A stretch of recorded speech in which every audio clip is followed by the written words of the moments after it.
On today's StoryBeat. Make the work you want to make. Don't start saying, I'm going to make this work so 20 years from now I can make that. Make the work you want to make. And whether that's making it with a group of your friends, making it with your neighbors, making it with kids from college, making it whatever way you can. But don't think there's a path to make the work you want by making something else. Make the work you want to make that speaks to you, that is from you. And there can be a path for others to see that passion, that genius, that creativity, that heart, that hunger. And the world's waiting for your story because no one else has told that story. This is StoryBeat with Steve Cuden, a podcast for the creative mind. StoryBeat explores how masters of creativity develop and produce brilliant works that people everywhere love and admire. So join us as we discover how talented creators find success in the worlds of imagination and entertainment. Here now is your host, Steve Cuden. Thanks for joining us on StoryBeat. We're coming to you from the Steel City, Pittsburgh, Pennsylvania. My guest today, Peter Brosius, has served as the artistic director of Minneapolis's Children's Theatre Company since 1997, where he's directed the world premieres of Dr. Seuss's The Sneetches the Musical, The Last Firefly, Seedfolks, Animal Dance, and many others, all of which were commissioned and workshopped by Children's Theatre Company. Previously, Peter was the artistic director of the Honolulu Theatre for Youth and the Improvisational Theatre Project at the Mark Taper Forum. During Peter's tenure at CTC, he's produced more than 187 shows, brought to life more than 70 new works from commissioned to fully developed stage productions, served more than 5 million children and community members, founded innovative educational programming, and championed equity, diversity, and inclusion efforts to eliminate barriers to participation for those underrepresented in the theater. Peter's passion has been at the core of CTC's mission to educate, challenge, and inspire young people and their communities through extraordinary theater experiences. Peter and the CTC have worked with more than 100 writers, including Cheryl West, Nilo Cruz, Naomi Iizuka, Larissa Fasthorse, Itamar Moses, Jerome Hairston, Barry Kornhauser, Lloyd Suh, Will Power, Liz Duffy Adams, Carlos Murillo, Kia Corthron, Philip Dawkins, and Greg Banks. A major new initiative, Generation Now, is a partnership between CTC and Penumbra, Latino Theater Company, Mayi, and Native Voices at the Autry to commission and develop 16 new plays and musicals by Black, Indigenous, AAPI, and Latinx writers for a multi-generational audience. These new works will have a life for years to come. Peter's also introduced preschool programming to CTC, commissioning original works and bringing in extraordinary preschool productions from across the globe. CTC has also become a major presenter of acclaimed international productions from Europe, Africa, and Asia. So for all those reasons and many more, it's a truly great privilege for me to welcome the visionary leader of Children's Theatre Company, the wonderfully multi-talented Peter Brosius, to StoryBeat today. Peter, welcome to the show. Steve, thanks so much. It's a pleasure to be here. Oh, the privilege is all mine, believe me. So let's go back in time a little bit. Where were you at what part of your life when the showbiz bug first bit you? How old were you? I was very blessed. My mom was an amateur actress in community theater. Mm-hmm. So I can't actually remember a time when I wasn't making theater. Mm. So as a little peanut, I was in every kind of show, from Music Man, Sound of Music, Dark at the Top of the Stairs. They Knew What They Wanted, Sunrise at Campobello. I was always in a show, and we'd be slamming down dinner at the dinner table and racing off to some kind of a rehearsal. So it was a part of my life that, I just love so many things about it. I loved the community, and I loved as a little kid that I'd be, respected and work with adults as equals. If I'm in a scene with you, we're just playing a scene. Sure. So yeah, I just love that part of it. So it wasn't children's theater when you were a kid, it was theater. I was just doing theater, yeah. So then what attracted you at some point to children's theater? I was an undergraduate at Hampshire College, which was a college in Amherst, Massachusetts. And a colleague of one of my professors had been doing a lot of work in Germany. There was a very important theater there called the Grips Theater. Grips means sort of smarts or common sense. And the way Hampshire College worked was you often had drinks or coffee, you hung out. It wasn't about classes so much as relationships with professors and hanging out and talking and creating projects together. So he, for whatever complex of reasons, he started sharing. His name was Jack Zipes, and he started sharing with me those scripts, information on this theater, and on the entire scene that was happening in Berlin in the 70s, early 70s. Okay. What was interesting about this work was it unapologetically took the side of young people. It was Brechtian in the sense that, the songs were delivered directly out to the audience. They were based on absolute solidarity with young people, whether that was, and it dealt with real issues of class, environment, the punk movement, no future, sexual repression. I mean, it was a very, very, very vital and alive time. And so, I read all these things, and then as was happening that day, I hitchhiked across the country, hopped a plane, and landed in Berlin, and sort of showed up on the door and tried to see all the work I could, crashing on people's couches to see this work, to meet with the people, to get to understand what was happening. And it was thrilling, just watching things that weren't happening in the United States, teenagers lined up to see this work, kids seeing themselves up on stage, sophisticated dramaturgy, beautifully acted, beautifully directed work about real issues in young people's lives. And at that point, nothing like this was happening in the United States. Is it important that children's theater be about children's lives? Children's theater has all kinds of opportunities about what it can be about. It can open your imagination through, classic tales and fables. It can also help you see your own reality and help you see others' realities in a contemporary world, and help you understand that the challenges you're facing are shared. The challenges you're facing are not you alone, because, kids can feel so alone in their challenges and their problems. And so what I loved about it was there were two kinds of theaters that were very interesting. One was very cabaret, which was a theater called Rote Grütze, and the other was much more realistic in a Brechtian way called the Grips Theater. And those two theaters had a big influence on me. One was with a band and cabaret and puppets and all kinds of funny audience participation things. And the other was very tight, very clean, very politically astute. And those two things were two different ways of getting the audience to see themselves, to think differently, and to see that the theater can have a powerful impact in telling their stories. So what makes theater then special for kids? Is it that you're growing their minds by showing them works on stage? What is it that makes children's theater special for kids? Well, a couple things. One is, when I make theater, I don't really think about a difference. I think about making good theater. I think about high stakes, clean work, beautifully realized, high production values, extraordinary acting. Some of the differences are important, though. Often in the work, it may center the experience of young people. Often in the work, it may look at the specific obstacles that the young people have to overcome. It may look at what kind of agency young people have in these situations. And it looks at that with an understanding of the complexity, the nuance, and the difficulty that young people face. Because as adults, we can sort of easily romanticize what it meant to be a young person. We look back at it with sort of rose-colored glasses, when in fact it's the hardest time of your life. You have so little power. Decisions are being made for you. It's the time of greatest embarrassment, greatest humiliation, greatest exclusion, greatest bullying. And greatest learning as well. Greatest learning. But you and I, in our adult lives, probably go through the day, most days, without being bullied. Do you know what I mean? That's true.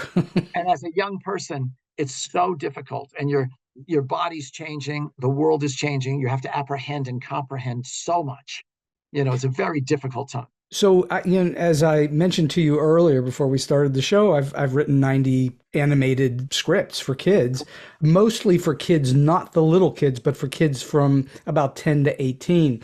And I never once wrote anything where I felt like I was writing down to anyone. How important is it that children's theater not speak down to kids? Kids live in our world.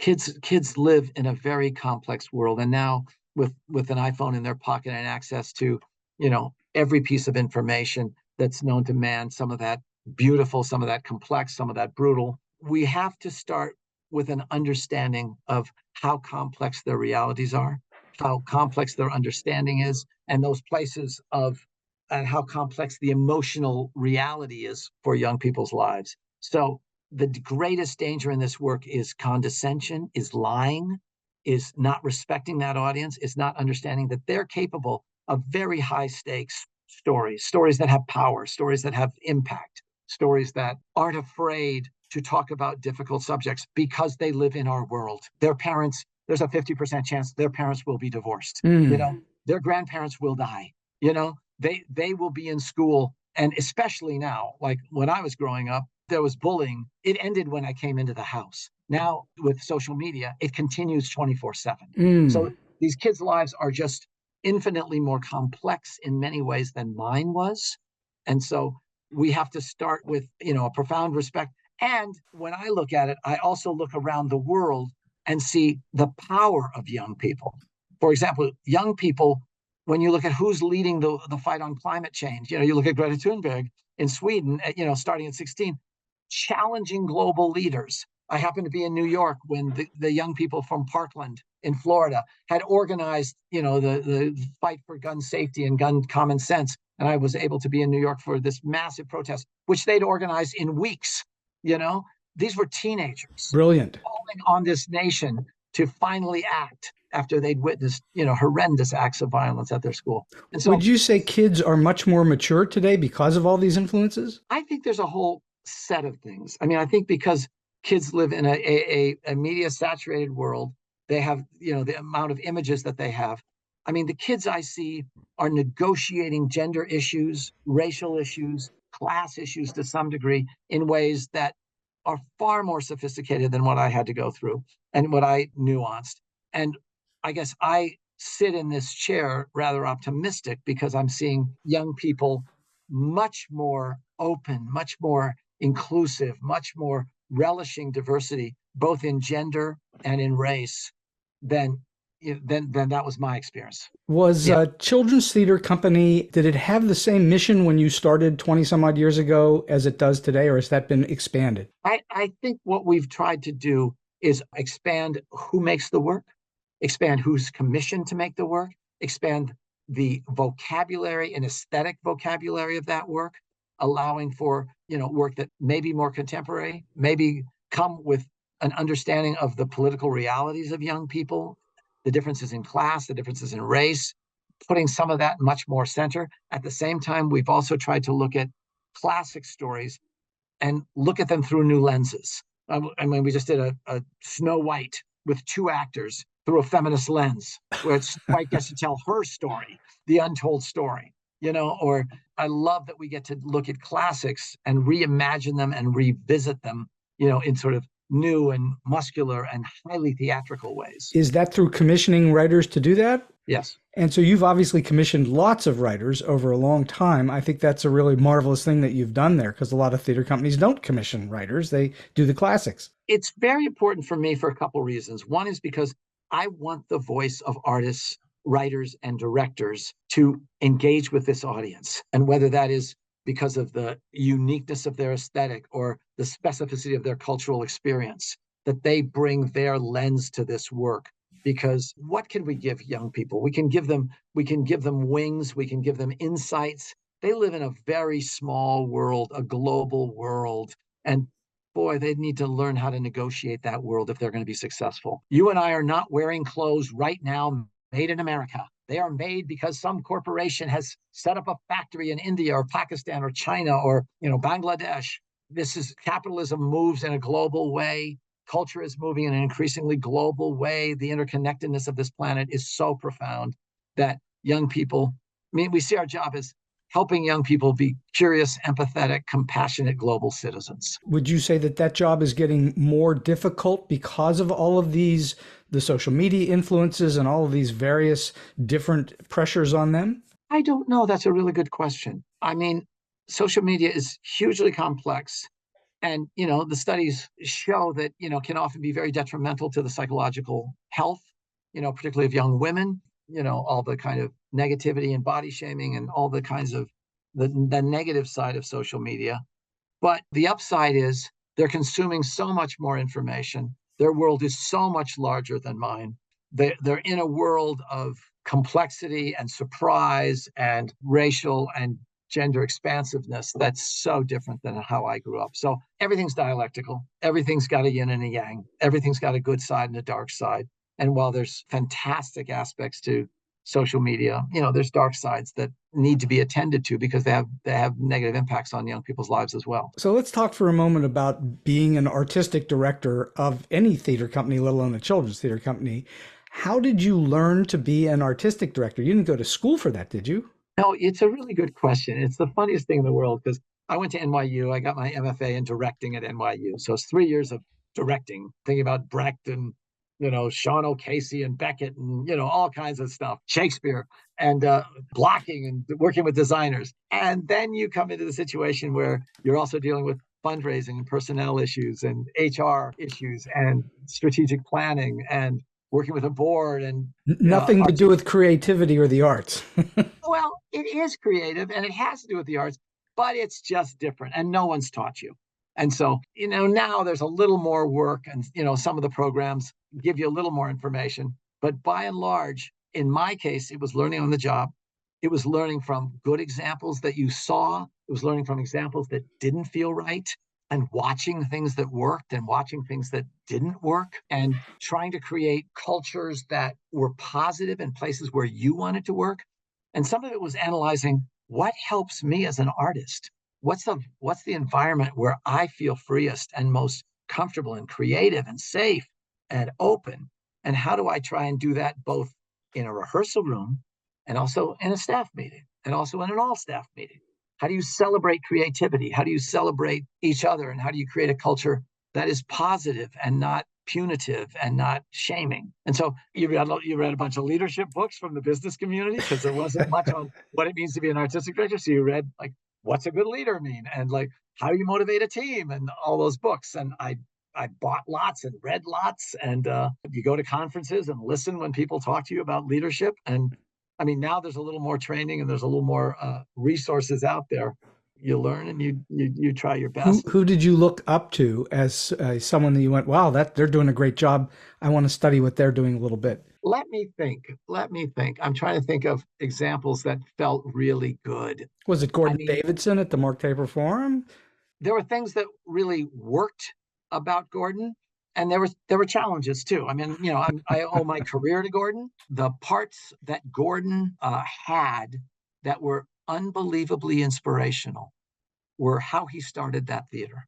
Starting it with productions like The Deputy and choosing to do work that or The Trial of the Catonsville Nine. And the stories are wild that when he chose to do that work, in one case, it's an indictment of the Catholic Church during the time of the Holocaust. And the other, it's an explication of the Bergen brothers talking about the need to stand up and be activists while they were on the lam from the FBI. Okay. Right.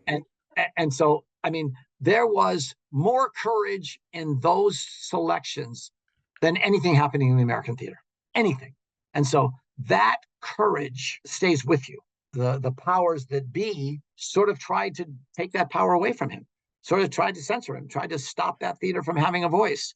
And he found allies and they stood with him. And the Taper became the theater that it became because he didn't run away from it.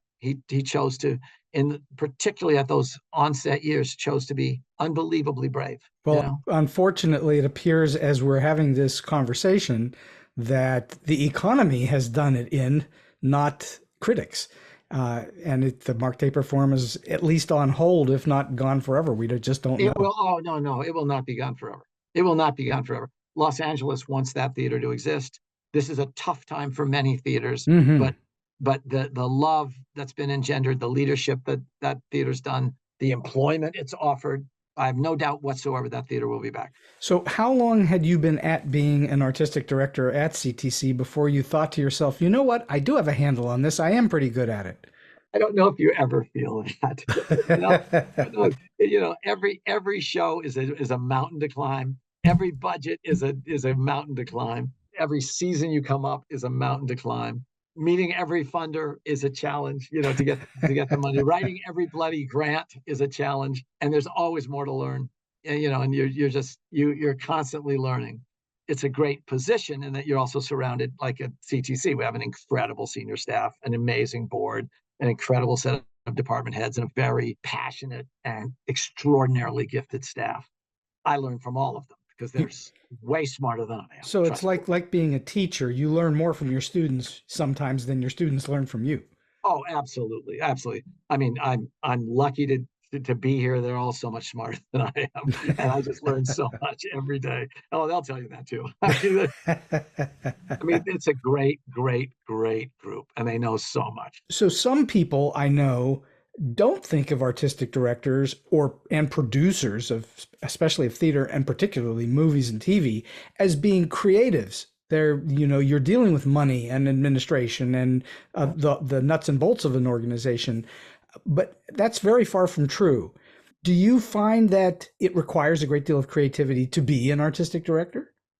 Well, the job at our theater, because we do a lot of new work, okay? So there's all kinds of creativity. One is that you need to interact with such an extraordinarily wide range of people.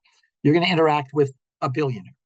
You're going to interact with a captain of industry. You're going to interact with a community volunteer who is devoted years and millions of dollars to this community. You're going to be interacting with an actor who doesn't have health care and doesn't know where rent's coming from. Mm-hmm. You're going to be acting with community leaders who may be open to partnership, may have had bad experiences with large organizations. So you have to build trust, and trust takes a long time and it's hard work. So you've got to be able to work in a variety of contexts and treat all the people you deal with respect and curiosity and learn from them. So that's part of it. Figuring out a season. There's never not enough money, no matter how big you are. There's never enough money, because the bigger you are, the more expensive it is to produce. And so it's just, there's never enough money and there's never enough time. I worked in Germany for months at the Schauspielturm in Cologne, and what I remember, they were working on a project, and I think it had been in rehearsal for 7 months. And at the end of the process, they said, "Oh, we just need 2 more weeks." I was like, "It's the same wherever you are. Whether you're for 7 months or 5 weeks, you always need another week or 2. I mean, creating a season plan is an act of creativity, because it's like making a beautiful meal. It's like making a bouquet. It's like and when you're a big theater like ours, you're serving a multiplicity of constituencies. And in our theater, we have an acting company. In our theater, we have a performing apprentice program where we recruit across the country. We bring young talent in. How are we building their talent? How are we helping them grow? How are we giving work to our company and making sure they grow? How are we giving a cornucopia of possibilities to our audience to show that theater is a big tent? The theater is a multiplicity of aesthetics. It may be 4 people sitting around a dining room table. It may be live untrained baby animals and a postmodern dancer. It may be a new musical. It may be a silent piece inspired by the life of Buster Keaton. And it can have so many forms, and all that. What's great about our art form, all that's called theater. Sure. One person alone. When we did Seedfolks, Sonja Parks, this one actress alone on stage playing 22 different people, creating an entire community in Cleveland in a busted up neighborhood, and watching that community come together, have a party, find community, and build a new neighborhood, all by one actress without changing costumes or having a prop other than a glass of water. So it sounds to me like starting or figuring out a season, programming your year, is extremely complex. Where do you begin? How do you figure it out? You know what your audience more or less is going to be, correct? But yeah. How do you then where do you begin? How do you start it? We start because we put a high priority on creating new work, And we do that because we want artists to have the opportunity to make work for this audience, because it feeds their soul and it reconnects them to why they made theater. It's so exciting. And it's not someone's 15th Hamlet. Not that there's anything wrong with somebody's 15th Hamlet or 11th Death of a Salesman, but you're having someone see something for the first time. And you also get the chance for this audience to see this vision, see this aesthetic, hear this experience. So we start with what's in the hopper, what's ready, what's coming up in our development thing that we feel either is ready. We've got a refined first draft or a refined second draft, or we've got a first draft and we know that this author can take notes and rewrite in time to make it in a year. So that's where we start. We always start with what's most exciting. We also know we have a whole series of goals. We want to make sure that, we strive to have 50% of our work on our stage be from BIPOC perspectives. We know we want 50% of the actors on our stage to be BIPOC.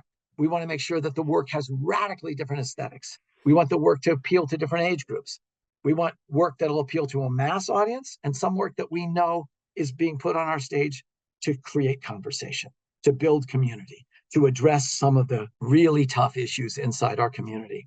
And we have an acting company, and we have performing apprentices, and we want to look at the goal of selling $4.5 million worth of tickets to keep the lights on. So all of those go into a planning process that is not simple, is iterative, that takes multiple passes, because the first dream season you never can afford. The budget never works out. Well, you're never going to really know whether a show's going to sell till you open the show, right? That's true. I mean, you can know certain things.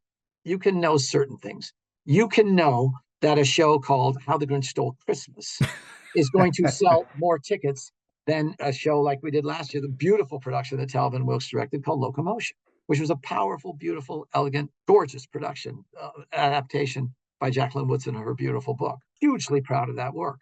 And yet we just know it's not complicated. So it's a balance. This is going to sell X. This is probably going to sell Y. It's a harder sell because people don't really know it. They have to learn it. A, they don't know it. B, it's, it may be challenging. There's some tough things. It's about foster care system. It's about a kid and his sister who are separated, and have lost their parents, and about his journey to find his way of expressing his grief, his loss, his hunger for family through poetry. So it's a gorgeous piece. It's a beautiful piece. We're hugely proud of it. But slightly challenging to an audience. Yeah. Or when we knew that, we're in the city, where George Floyd was murdered, and we know our community was reeling. And so we knew we needed to find a way to create a piece that would have a conversation in our community and because it wasn't happening in schools. It may not have been happening at church or synagogue. It may not have been happening in families.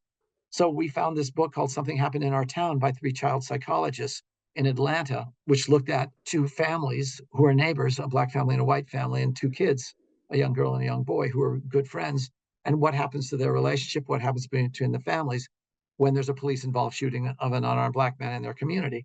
And we had major conversations after every single performance, led by the mayor, by religious leaders, by police officers, by community activists. And people stayed because they needed to talk. They needed to heal. Our community was racked. And so sometimes we know we have to act to help deal with some of the challenges in our community. You feel like you're a place of solace for people. We hope we can be a place of reflection, of conversation, of investigation, of solace, sometimes healing, and sometimes aperture. Mm-hmm.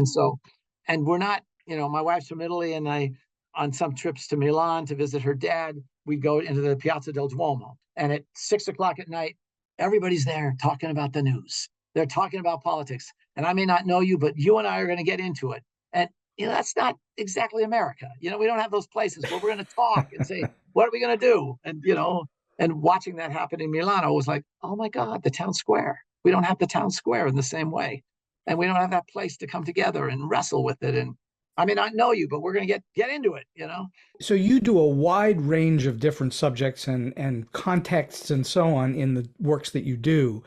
I asked this question of lots of guests. I'll be very fascinated to hear your answer. What for you then makes a good story good? Why does this work for you and something else does not? What is it that attracts you to something?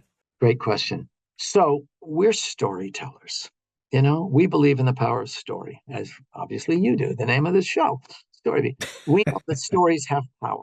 We know that stories, and we also know that we think we learn more often by stories that engage us emotionally rather than stories that are just giving us facts, that are expository. We may learn more by following a character who we're engaged with, who we watch face challenges, who we watch learn, who has incredibly high stakes, where the given circumstances are rich and complicated, and whether that's in a fable or that's in a reality. And so we look for work with high stakes. We look where there's consequences to action. We look for work where it's got ideas that you need to wrestle with that are profound. We just did An American Tale, the musical, in which that team, Itamar Moses, Tony Award winner for Band's Visit, and, Mike Mahler and Alan Schmuckler and Tabia McGar, the wonderful director and great composers, took that film and then sort of how can we continue the exploration of this film? How do we look at Jewish identity and the fact that people had to leave and dig into that? How do we look at what the immigrant experience is as poor people coming into a capitalist economy that can exploit the immigrant? And so they took this, this film that had immense power and found a way without contemporizing it to make it unbelievably resonant. And so we knew there was something there. We knew there was a powerful story. And so part of our work then was to say, how do we take that, because we're going to do this because we can make it something, and dig deep and make it strong. I guess the other thing is, like, even something you say, okay, we're going to do How the Grinch Stole Christmas. Okay. Big, gigantic musical, great songs that, Tim and Mel created, and filled with joy and filled with fun. Yet at the center of that story is the story of an outsider who's not welcome, who doesn't feel welcome, a community that's closed its doors. It's also about, we can all change. And at this moment, politically in the United States, that's an open question. Can anybody change? And yet you're watching, and in our production, what I'm very proud of is it's hard to change. Change is hard. And so we dig into that. Yes, is it fun and filled with big musical numbers? Absolutely.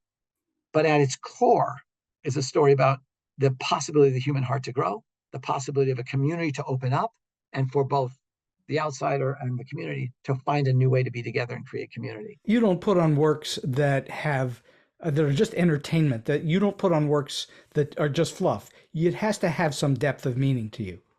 I mean, yes. I mean, there's huge fun in How the Grinch Stole Christmas. Of course. I didn't mean that there wasn't. Fun. No. But for us, and for me, as as a director and as an artistic director, it's just more fun to dig into something that's meaty. I mean, we did Corduroy, the book, the Don Freeman book. This is great. And it's filled with physical humor, just unbelievable physical comedy. But at its core is also the story of a little girl going to a new school who needs a friend. And, this is the one friend she feels she can have, is this bear. And it's about a little bear who no one's ever picked up because he's broken, who no one's ever loved, who's no one's ever said, I want you to be my friend and I want to take you home. And so he searches the whole bloody department store to get a button to put on his overall so that he can be loved. And so we've all felt the need for love. We've all felt that hunger for love. And so, yes, I mean, we have, people dancing in whipped cream. We throwing toilet paper rolls at the audience. We do all kinds of wonderful, mad things. But we're not afraid also at that moment where the little girl and Corduroy separately are both brokenhearted because they're not accomplishing their dream. And that is what makes a good story. What makes a good story is something real, is something of consequence and something that matters. And what also makes a good story is that you love the characters and you're laughing your tail off because they're so bloody funny or so tender or so pig-headed or whatever. So we like to do work that we can, deliver on the highest quality. We like to do work that we think will touch the audience in a multiplicity of ways and surprise them with its theatricality. So most of us that teach writing of some kind or another usually focus on the fact that stories involve some form of conflict. Now, that doesn't mean hurting people. It means that there's something at odds. And I assume that most of the work that you do is conflict-filled and it finds some form of resolution. Yeah, and most stories are about the pursuit of an objective. Someone needs to accomplish something. They need to want something. And so we spend a lot of time in the development of our work. Is there an active pursuit? Is there something that these characters are trying to do? And are the obstacles real? Are they manifest? Are they serious? And because life is filled with real obstacles. Yes, it is. and especially if you're a young person, learning to do this, learning to tie your shoe, learning to ride a bike, raising your hand, thinking you have the answer, having the wrong answer, and having 30 kids laugh at you, not getting chosen on the soccer team, having your parents divorce. Life is not easy. Life is not easy. And yet life is also hilarious and joyful and ridiculous. Mm-hmm. And so, part of our goal is to put all that on stage in a way that we hope is dynamic and alive and vital. And so clearly you commission many works, but I assume that you also look for new work. Yes. And so what then, for those listeners out there that are writers, that they're trying to get new work produced, what is your advice to them in terms of bringing work to you or sending work to you, or how does it work for you? So we do a lot of stuff.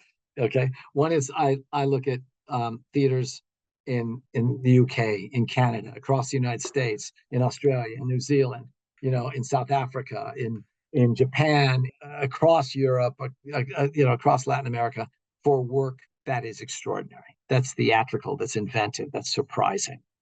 So to that end, as you talked about in the opening credits, we brought in work from around the world that's unique, that has like extraordinary shadow puppet artists or incredible audience participation, or has the best, skaters and hip hop dancers, whatever that is. We look for work that takes the audience seriously, that's not afraid of, that's not easy, that either is so shocking in its, or so original in its language or its theatricality, or so deep and powerful in its heart. And so we read work that comes in, we develop a lot of work, and then we're always looking at what our colleagues are doing in those places. We look at what festivals are doing around the world. And then we also look at what are books that we want to adapt. What are stories in the news that need to be told? What are collections of songs? Who are musical artists that we want to bring their work together and, make a piece?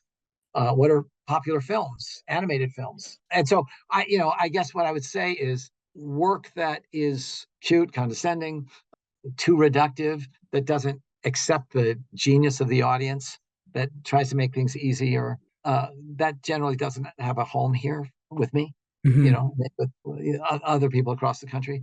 I like substance. I also like crazy theatricality. I like things that are wildly original. We're different than film and television. For We can sure. break the fourth wall. We can immerse the audience. We can surprise them with direct address. We can surprise them with going into the audience. We can surprise them in ways.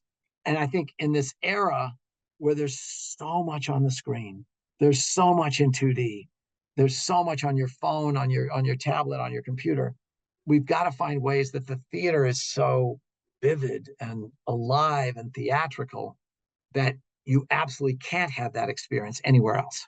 What is the most difficult thing for you consistently in developing new work, whether it's musical or play? What are the things that you're always bumping into? You're going, boy, we're always trying to overcome this challenge.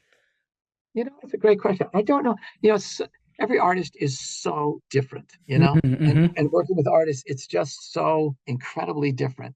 It's making sure that the centrality, if there are young people in it, that the centrality of their experience is alive and vital, that their agency is real and has stakes, that we're not giving easy answers or easy resolution, that we're not having adults solve the problems. We take lessons from when you look at amazing children's book authors like Roald Dahl. I mean, Roald Dahl had a really difficult childhood, and the adults around him were pretty monstrous. And so adults in Roald Dahl stuff are either mad, crazy, vicious, useless, and so not that we do that, but what I love about him is kids solve problems. Matilda's got to solve her own problems. Mm-hmm.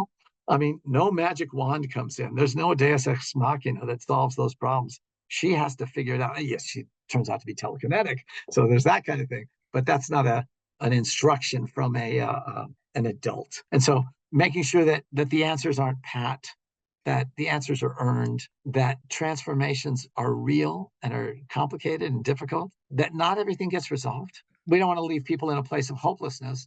But sometimes, that was one of the beautiful things in An American Tail that the team created, was in the film, for example, they win and they chase the cats away, and the cats, are sent away and they'll never be back. What this team came up with was a change on that, which is the notion that, yes, we did that with these cats, but there will always be cats, and there'll always be things we need to oppose. That's a small but epic shift in perspective. Sure.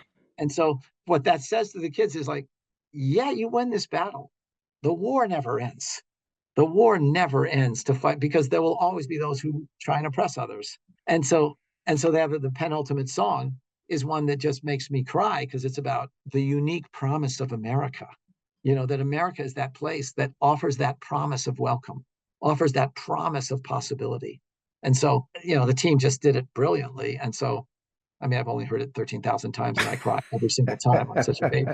But that's one of those things that, because they made the stakes really real, and they made the stakes really high, that the song, that penultimate song, is so satisfying, you know. Is there a typical length of time that most of your development plays go through, or is each one unique? It's pretty unique. I sort of, sort of no wine before it's time. It's like what we try and do is say, what does this particular author need?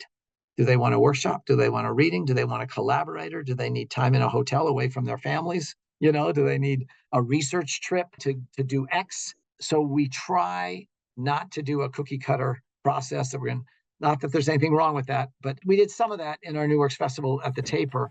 And, one size doesn't fit all. I mean, a couple of things that have been important to me, which is to make sure that development process is author-centered and safe and private and designed by them as much as possible, so that it's not like you get a 2-week workshop, and then you go, it's like, and we're going to have a bunch of strangers come in and tell you how to rewrite your play. We don't do that.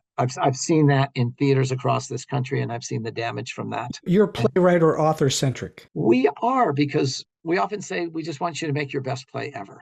And a lot of the people we work with have never written for family audiences. And so you have to guide them a little bit, I assume. Well, to some degree, sometimes there's acts of translation. Sometimes there's just acts of focus. Sometimes there's just act of like, shine a light here more. And like the one I was just talking about, sometimes it's like, there's a play that we were working on, and one of the characters would bring a challenge in the situation. But then in this, one scene, the adult would sort of go off on this tangent, and the problem was left waiting. And so it's like, no, actually, the most important thing is not what this adult has to say, but the dilemma that this young person's brought to the table. We can't ignore that, because that's almost, that doesn't help this character, nor does it help our investment, nor does it help us value the severity and degree of this question, because young people take those questions really seriously. Oh, sure they do. Yeah. Do you have a preference to work on a completely unique new play, or do you really enjoy working on established work? I've been blessed to do both in my life. When I was at the Taper, I got to work on, the work of Samuel Beckett. I got to work on all kinds of stuff. And here I've had the great pleasure of taking extant work, whether that's Wizard of Oz, How the Grinch Stole Christmas, whatever, and trying to find my way into that story. There's a joy in that, because those works are deep, they're profound, they come out of a very important place. And part of that work that's so fun is like, why did the writer write this? What was the impulse? I mean, doing all the research on Frank Baum on how Wizard of Oz came about was mind blowing. I mean, what a character. No doubt. So that was great work. But there's also, I think, probably my particular joy is the creation of something brand new, something that's never been imagined. It's really hard. It takes forever. It's filled with pitfalls. Like what? Tell us some typical pitfalls. I don't know if there's typical pitfalls. I mean, when we were working, on one show, it was just trying to find the comic progression. Like, how does this build to this, to this, to this? And we'd find things that, would stop in the middle, or would be non sequiturs, or actually didn't have punchlines. And so the energy would drop out of the scene. And then you try another thing and that wouldn't work. And you try another thing and that wouldn't work, until you found something. Sometimes it took the second production. It's research. It's R&D. You're an R&D factory. You're making mistakes to find your way. Yeah. And so sometimes you build in enough time, and sometimes it gets a little tight, because you're like, oh my God. Sometimes, I'll tell you one story. This was an extant play. This wasn't an original play. There were two that were amazing. We were doing a production of If You Give a Mouse a Cookie, a classic piece. And generally the comedy in that comes from dealing with scale, like outsized props. Okay. Like, this is really big. And I was like, okay, that's like old school. For me, that's more like old school Ringling Brothers clowning. Sure. Which is not my favorite kind of clowning.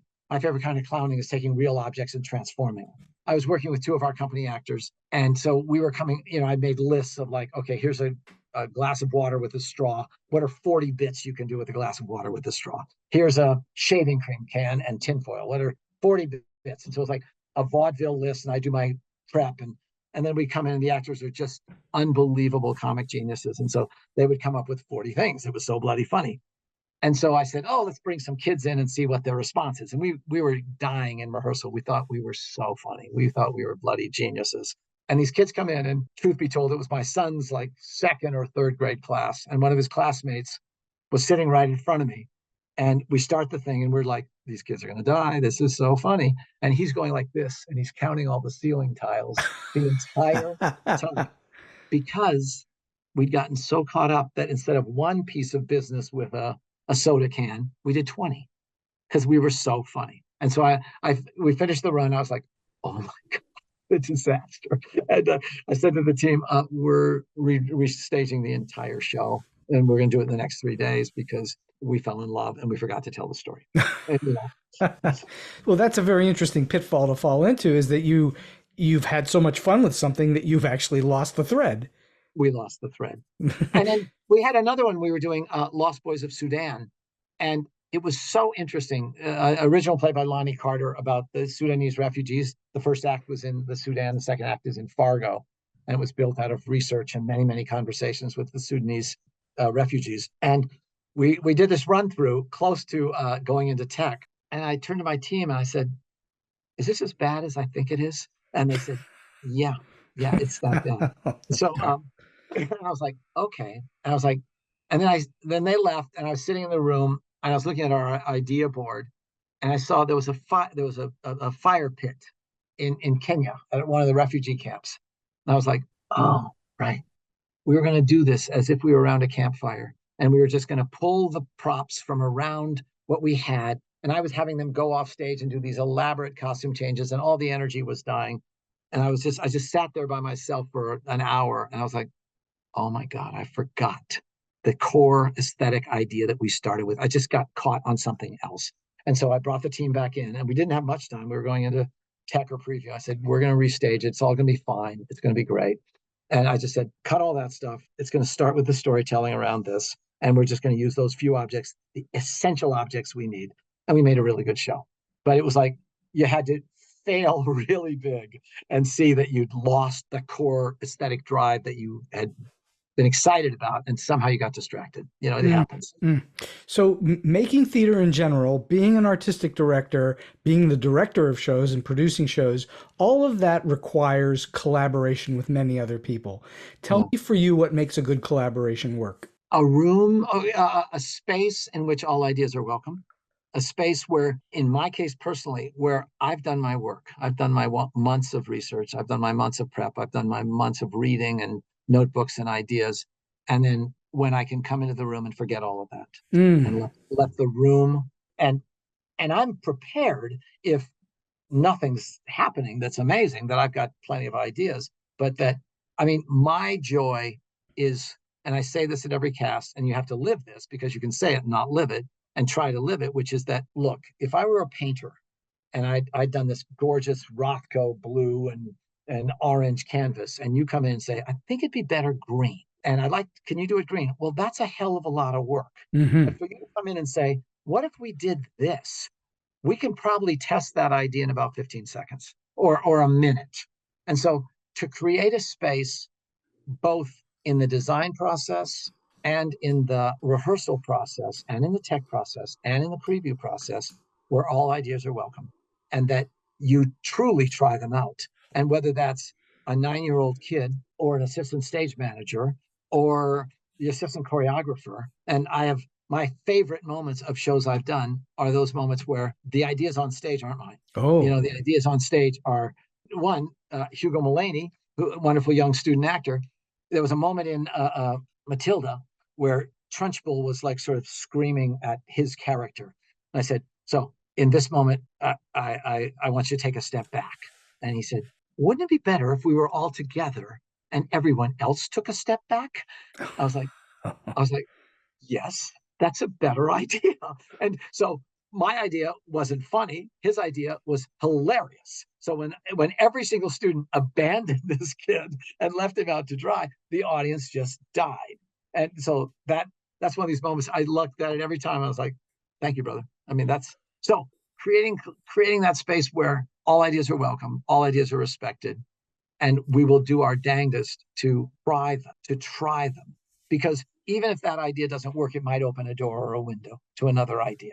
It seems to me there's a theme throughout your experience in the theater where you allow others to shine, which is a wonderful thing. Well, I always believe there's a better idea. I believe there's a better idea than mine. And I believe that even though we've staged the scene and it's great, that the next time we go through it, there's still a better idea. And it may come from me. It may come from the actor. It may come from the stage manager. It may come from the designer coming and saying, what if you did this? I was like, oh my God, such a good idea. Why did I think of that? But let's do it. So I've been having the most marvelous conversation with Peter Brosius of Children's Theatre Company in Minneapolis. And we're going to wind the show down a little bit right now. And I'm wondering, you've given us an enormous number of great stories that we've already heard, but I'm wondering if you have a particular story that's either weird, quirky, offbeat, strange, or maybe just plain hilarious. There are things about a youth audience that are sometimes either moving or insane.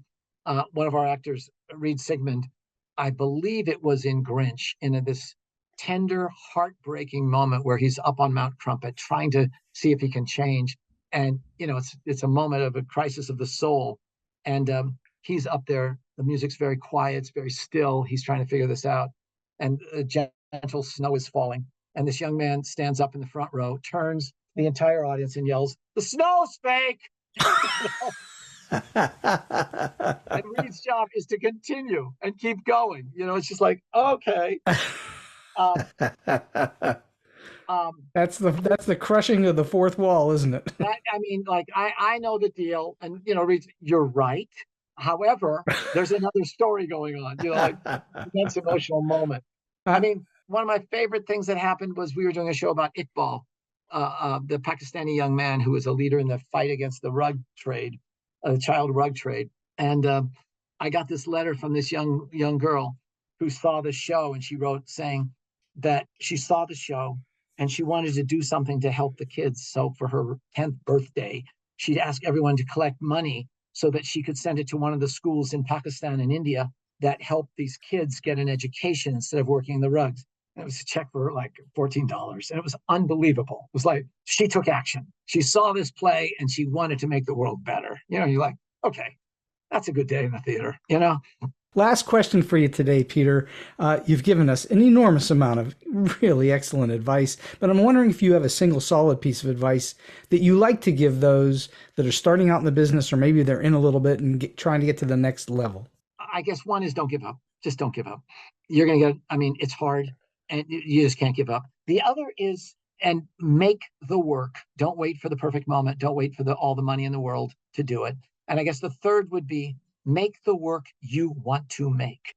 Don't start saying, I'm going to make this work, so 20 years from now, I can make that. Make the work you want to make. And whether that's making it with a group of your friends, making it with your neighbors, making it with kids from college, making it whatever way you can. But don't think there's a path to make the work you want by making something else. Make the work you want to make that speaks to you, that is from you. And there can be a path for others to see that passion, that genius, that creativity, that heart, that hunger. And the world's waiting for your story because no one else has told that story. Well, that is just such inspirational thinking, because the old cliche is there's no time like the present. And you're right.